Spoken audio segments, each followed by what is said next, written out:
महाभारत के युद्ध के बाद जब पूरा कुरुक्षेत्र शांत हो चुका था, तभी एक ऐसी घटना घटी जिसने स्वयं अर्जुन को भी चौंका दिया।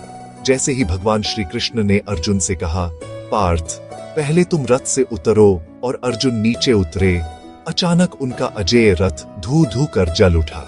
लेकिन सवाल यह है, जो रथ पूरे महाभारत युद्ध में एक भी खरोंच नहीं खा सका, वह युद्ध के बाद क्यों भस्म हो गया?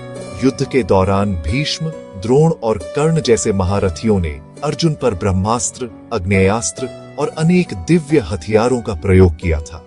वे सारे अस्त्र अर्जुन को नहीं बल्कि उसके रथ पर आकर रुक जाते थे, क्योंकि उस रथ के सारथी स्वयं भगवान श्री कृष्ण थे और रथ के ध्वज पर विराजमान थे महावीर हनुमान जी। उन दोनों की दिव्य शक्ति ने उन सभी अस्त्रों की ऊर्जा को रोक लिया। रथ बाहर से सुरक्षित दिखाई देता रहा, लेकिन भीतर ही भीतर वह उन दिव्यास्त्रों की अपार शक्ति को संचित करता चला गया। यह कोई साधारण रथ नहीं था। इसे अग्निदेव ने खांडव वन दहन के समय अर्जुन को दिया था, और इसका उद्देश्य केवल एक था, धर्म की विजय। जब युद्ध समाप्त हुआ और उद्देश्य पूर्ण हो गया, श्री कृष्ण ने जानबूझकर अर्जुन को पहले उतरने को कहा। उसके बाद जैसे ही श्री कृष्ण उतरे, हनुमान जी भी रथ को छोड़ गए, और उसी क्षण रथ में संचित सारी दिव्य ऊर्जा बाहर निकल पड़ी।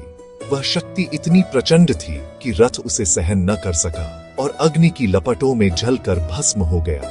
यह विनाश नहीं था, बल्कि उस दिव्य शक्ति का सुरक्षित निष्कासन था, ताकि वह किसी निर्दोष को हानि न पहुंचाए। अगर आपको यह जानकारी अच्छी लगी हो तो कमेंट में जय श्री कृष्ण अवश्य लिखें।